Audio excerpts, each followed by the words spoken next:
Hi, welcome to unit number 5 of the climate vulnerability training. This is an overview of the Climate Vulnerability Index, or CVI. My name is Scott Heron, and I am your unit coordinator, and will be presenting this video. In unit 5, you should be able to understand some key elements. The first group of those you'll see before you, the reasons behind the development, why it was undertaken, and the framework of the CVI, what the CVI does, and importantly, what it doesn't undertake to assess, and also where opportunities for knowledge gaps to be identified for future responding. In this training video, we're going to go through the process of selecting the future climate scenario and a target year for the assessment, as well as the process for selecting the key climate stresses. This unit includes this pre-recorded video, about 10 or 20 minutes of recommended reading, and then our 2-hour approximately live face-to-face discussion time via Zoom, which this week will be on Tuesday, the 29th of June at 0900 hours Universal Time, and you can see the different time zones listed there. Importantly, for this discussion, we need to ensure that you prepare a 2-minute summary of the key values that you have identified for your World Heritage Property of Interest, and including photographs would be preferred. Please submit your file that contains that summary via Canvas, and there is a catching space for that week 4 assignment. That was your homework from the previous unit, and that's something that we're going to build upon, and I'll explain more of that as we go through this video. So why did we undertake to develop a climate vulnerability index process? Well, the CVI was developed specifically in response to the fact that various UNESCO and advisory bodies had identified the importance of climate change in terms of its growing threat for heritage, both natural and cultural. And you can see the statements here from ICOMOS with respect to cultural heritage, from IUCN with respect to natural heritage, and from a consortium of groups looking at world heritage in general there, and the threat that climate change poses. Climate change is now considered to not only be the fastest growing, but the most significant threat to heritage. So what do? We have a threat, but there didn't seem to be a systematic and consistent tool to assess the vulnerability of World Heritage properties to climate change. So the task was to do exactly that, to develop a tool to rapidly assess climate vulnerability that could be consistently applied, that would be applicable for all World Heritage properties, natural, cultural, and mixed properties. That is systematic, but at the same time not too complex, that is proactive, so it's not waiting for the impacts to be unveiled, but rather getting in front of that to try and minimize the level of impacts, and to put climate impacts into the context of other pressures that heritage locations face. And so we arrived at what we call the Climate Vulnerability Index, the CVI. And this is a values-based, science-driven, and community-focused process. So how do we do it? Well, we began with an initial framework that is based on the IPCC vulnerability approach that's represented by this flow diagram in front of you. You can see that there are 5 different terms. Assessments of exposure and sensitivity lead to a decision on the level of potential impact, which combined with the adaptive capacity provides a vulnerability assessment. Let's define some of these terms. Exposure to a stressor is a measure of the contact between that stressor and the system of interest. In our case, the stressor is a climate stressor and the system is the World Heritage property. Please note that this framework can be applied not only to climate change, but to other types of stressors as well. The sensitivity is defined as a measure of the response by the system in the face of that stressor. And so here we have a measure of how much the stressor, the measure of what the response would be, and those two together will lead us to the potential impact. So this is the summary of adverse changes to the system that result from the exposure to a stressor. To give you an example, if I have a high sensitivity, it only takes a low level of exposure to give me an impact. Or if I have a high level of exposure, but a low sensitivity, then I won't get a very high measure of impact. The fourth term box on this framework diagram is the adaptive capacity. And this is the capacity that the system has to adapt in the face of a potential impact. And that can be minimizing damage, can also be taking advantage of new opportunities. These two terms combine together to give us the measure of vulnerability, the degree to which the system is susceptible to danger. And this is the approach that we've built from in developing the CVI.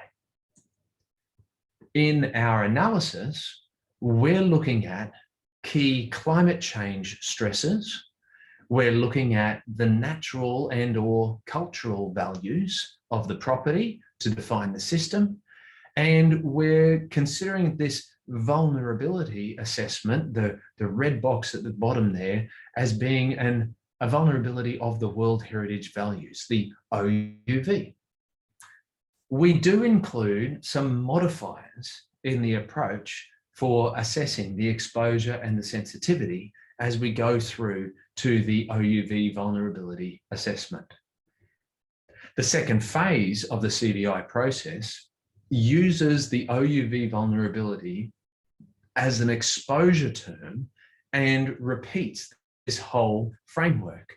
And so here you can see, if I replace the OUV vulnerability as the exposure term in the lower section, and I have another green box, the community dependency, another blue box, the community adaptive capacity, another purple outline box, and that's the potential impact on the community. Then I have at the bottom my community vulnerability now. You'll see there the letters ESC. They refer to economic, social, and cultural components of the sensitivity term, the adaptive capacity term, and that all combines together to give us this measure of community vulnerability. This whole box is what we call the CVI. Now, there's a lot more detail that is going to follow for each of the OUV vulnerability assessment process and the community vulnerability assessment process in the following 2 weeks of this training course. So the CVI does a number of things, and these are being listed down the page before your eyes now. It does provide a broad assessment. It does consider the key climate stresses and examine the World Heritage property as a whole. Through the process, we do point to knowledge gaps and opportunities for further research or investigation, and it is a great tool to raise awareness and issues for future consideration by the various stakeholders of a property. The CVI does not undertake a deep dive analysis into all levels of the property, into all of the climate stresses. It does not look deeply into specific fragments or pieces, components of the property. Rather, it does provide that higher altitude, broader scale look.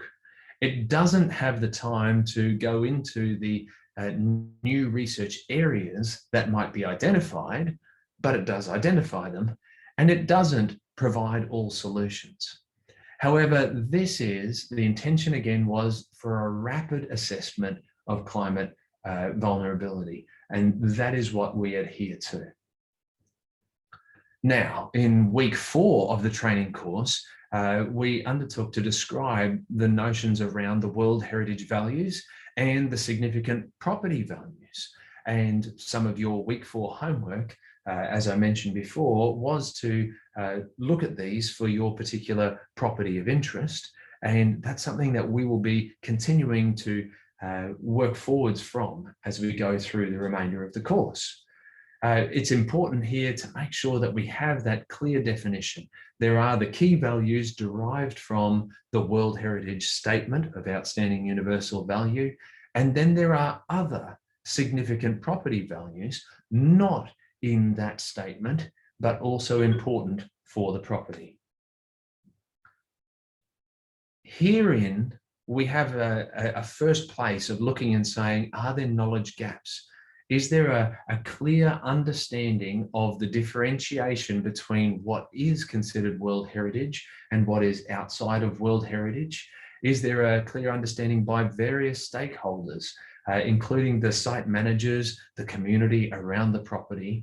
And also within this, our analysis will focus only on the World Heritage values, the key values derived from the Statement of OUV. In the CVI process, we don't have the time in the rapid assessment to go through all of the significant property values. However, the climate impacts that are predicted to affect the key values are likely to be some of the ones that do affect the significant property values. So it does inform the process there. To give you some examples of key values that have been identified from World Heritage properties that have had the CVI process. You see before you for Shark Bay, Western Australia, a natural World Heritage property. There was a list of 13 different key values. Following the workshop, in retrospect, we looked at the last 4 and figured that those could have been considered under a single key value of marine megafauna. And in retrospect, we think we would have only had 10 key values for this property. Importantly, one of those key values at the top of the list, seagrass, was considered by the participants to be of critical importance for this property because it was foundational to some of the other key values identified. The seagrass in this location was important for the stromatolites, for the hypersaline waters, for the geological significance. So that was a key value that was identified as being of high priority. Another example from a cultural property in the north of Scotland, the heart of Neolithic Orkney.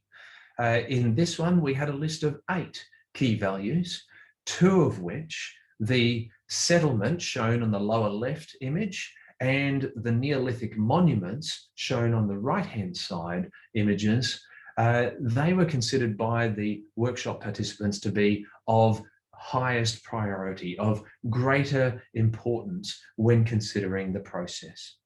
As you've considered your key values for your property of interest, you may have also identified which are of the highest priority. And that was one of the things that we specifically sought for you to look at. So the CVI is values-based. That was last week. It's science-driven. Well, yes, you've seen this table before as well. This table featured in week 2 of the training course. And in week 2 of the training course, we looked at the climate science. So again, we're living up to this mantra of values-based, science-driven. I'd like to take a moment to talk you through this table because we're going to use this now in conjunction with your list of key values to take the next step in the CVI process. You'll see down the left-hand side, there are 5 coloured groupings of overarching headings: temperature, water cycle, wind and storms, snow and ice, coastal. Next to those, there's a list of codes that we use when we need to translate into another language this table. We keep the codes consistent so that whether it's being translated into Swahili or Norwegian, we have the opportunity to maintain the structure of the table. The third column lists 15 different climate stresses that we have identified as relevant to natural, mixed and cultural World Heritage properties. And if you look down that list, you'll see the groupings for temperature, for the water cycle, for wind and storms, etc. Importantly, the next column also looks at some synonyms and associated terms for each of those climate stresses. So if you consider intense precipitation events, you might think of rainstorms. You might not think of a blizzard, an intense snowfall event. Well, that's because it's context specific to the location and to the generalities of climate in different places, different World Heritage properties around the world. So as you cast your eyes down those, I encourage you to look for the synonyms that most make sense for you. Or perhaps you might think of something that's relevant for your location that is not listed here as a synonym or an associated term. We'd very much like to hear that from you. On the right-hand side is an important column in the context of these climate stresses. And I'd like to give the example of the first two rows to demonstrate this.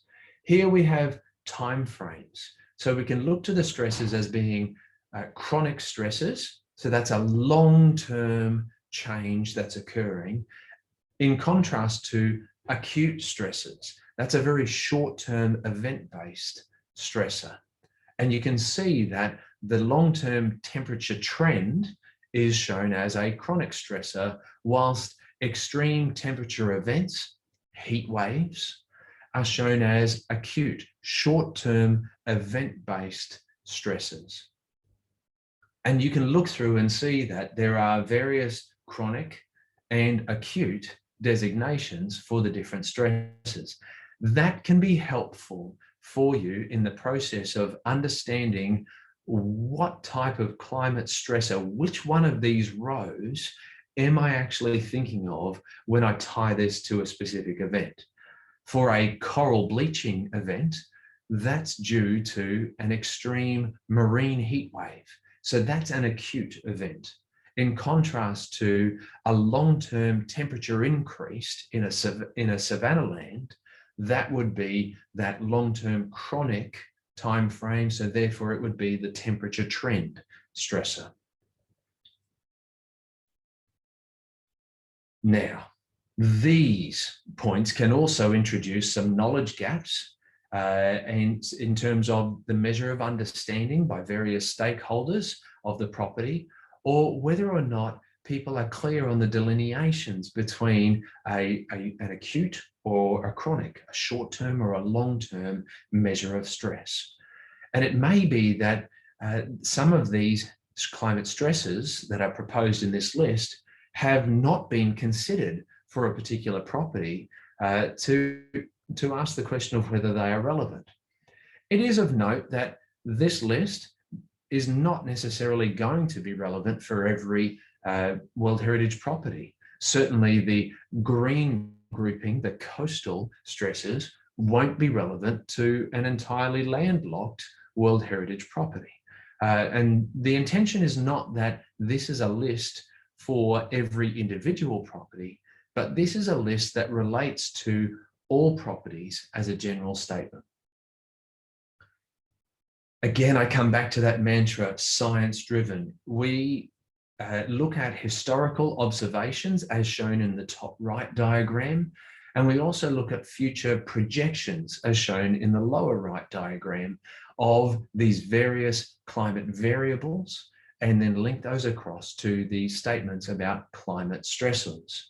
And just for clarity, you'll see that the time frame of the upper diagram, it's narrowed into a very thin slice in the lower diagram just looking there and saying, where would that time frame fit into the lower image time scale? So you can see our historical observations sometimes are limited in terms of their temporal domain going back. Sometimes they can stretch back further in time.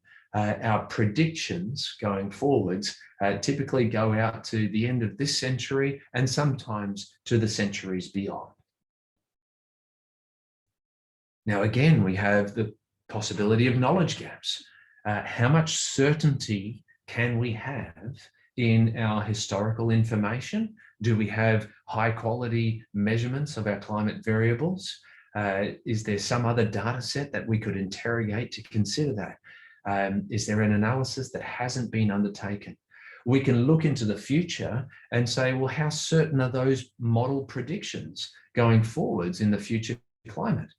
So there are, and are there ways that we can minimize those uncertainties? And then there's also the communication of these scientific data sets to the stakeholders relevant to the property. How do we help people understand what are the relevant climate variables to consider when considering the key values for the property? So there's opportunities there's a possibility of knowledge gaps to appear and opportunities to address those, but also the opportunity to communicate effectively the climate science relevant to the property. It's important as we consider our future climate vulnerability to look at timescales of the key impacts. And typically what we encourage folks in CVI workshops to do is to choose one of these timeframes. Let's consider which forward-looking timescale is going to be relevant. And so, for example, we might choose the 2050s. A second consideration in this is also looking at the climate scenario. And here we've listed 3 examples of climate scenarios to be considered in a CVI analysis. If there is ambitious action taken on the causes of climate change, as for the Paris Agreement statement of well below 2 degrees Celsius and seeking to keep it, the warming within 1.5 degrees Celsius of historical baseline levels, then we would want to consider the climate projections that are referring to ambitious action. Another grouping might be stabilization, where we see emissions peak and then decline, but we will get them flattening out, the impacts of climate change to be flattening out from around mid-century. A third scenario is a business as usual, where there is no change to the current practices of the global community in terms of greenhouse gas emissions. Down the right-hand side, you might recognize the codes that are used in the Intergovernmental Panel on Climate Change, the IPCC, the RCP, Representative Concentration Pathways, or the SSP, Shared Socioeconomic Pathways. If you don't know what those represent, that's okay, but they're terms that are commonly used in the climate science community. Once again, for our CVI application, we need to choose one of these scenarios so we can consider the science climate projections and we can consider the impacts that those will have on the properties. Again, we can have knowledge gaps. We can have knowledge gaps around the confidence of what pathway the global community will take. We can have gaps in understanding by various stakeholders and the need to communicate effectively the decisions that are being made. So the process that we do undertake here though, and this is going to become your assignment task for week 5, the table you see in front of you is available on the Canvas portal. And so you can download this as an Excel spreadsheet or as a PDF. And you'll see down the left-hand side, there are some key values that are specific to the Edinburgh application of the CVI. You will replace those with your key values. And what we're asking you to do is for each of these rows, consider which of the key climate stresses, which of the climate stresses listed there are most important for a particular key value, the ones that are most likely to impact upon that key value. And if you look and say, oh, well, actually there's 6 of these, then we'd like you to choose which are the top 3. And they're the 3 most influential that you anticipate for impacts on the key values due to climate change. And we do that for each of these rows. I've only done it for 2 of the rows in this example. And so I'm mindful of, and this is not, this is a demonstration only, it's not actual data. And so I'm mindful of mentioning that. But what we'd like you to do is follow through this same process. And then once you've done that for each of the rows, you start to build a picture of which of the columns, which of the climate stresses is being repeatedly featured in impacts on the key values. And from those, we get to choose 3 key climate stresses for the whole property, integrating across all of the key values. So we're looking at coming out with a selection of 3 key climate stresses identified in terms of their influence across all of the key values. Again, there can be knowledge gaps here. It might be that we don't know how one of the climate stresses, the precipitation trend, might influence one of our key values. There might not be a clear definition of that connection. Well, there's a place to go away and to have some additional work done, some research undertaken to provide that knowledge. And we might have to also provide information on these connections. How is it that we're connecting a key value and a particular climate stressor to inform the broader community? To give you some examples of outcomes so far in terms of the selections of key climate stresses, the first example here is for the Shark Bay, Western Australia, where temperature trend and extreme temperature events, together with storm intensity and frequency, were identified as the 3 key climate stresses for that CVI application. In the Orkney application, storm intensity and frequency was again selected, but sea level rise and precipitation trend were added to that as the 3 key climate stresses relevant to that property. In the Wadden Sea, we saw that it was, again, the 2 temperature stresses, but also the sea level rise, the chronic sea level rise that was relevant for that particular property. Most recently in Edinburgh, temperature trends, precipitation trends, and storm intensity and frequency were identified as being the key climate stresses for that property. So through the course of your analysis, we'll be adding on initial perceptions of what might be the key climate stresses for your properties of interest. So what are the benefits of CVI? It is a rapid assessment framework. And that's a key thing there. It is it's intended to be a rapid assessment framework. However, it is systematic in its approach. It's transparent in the way that the decisions are made, and therefore it's repeatable. And this is an important thing going forwards for climate change and adaptive management, to understand, again, perhaps in 5 or 10 years, whether the same stressors are causing the vulnerability as historically, or whether the situation changes if the global community goes down a different climate scenario path. The process is scientifically rigorous. It's based on the key climate science and the definitions of the values of the property.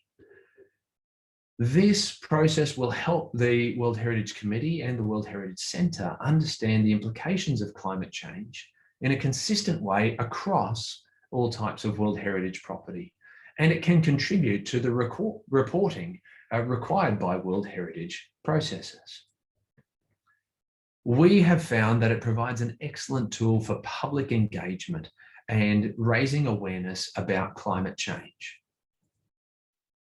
Beyond World Heritage, there's a lot of interest coming from other both formal and informal protected areas, which can include other UNESCO level designations such as Ramsar, but also can be for Indigenous peoples in their land and sea country. Finally, we've continued to work on thematic approaches. So this is the idea of grouping properties by themes because of their similar values.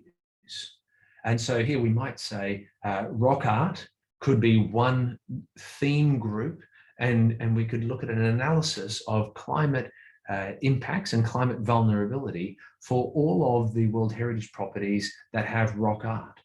Fortifications, such as in Mombasa.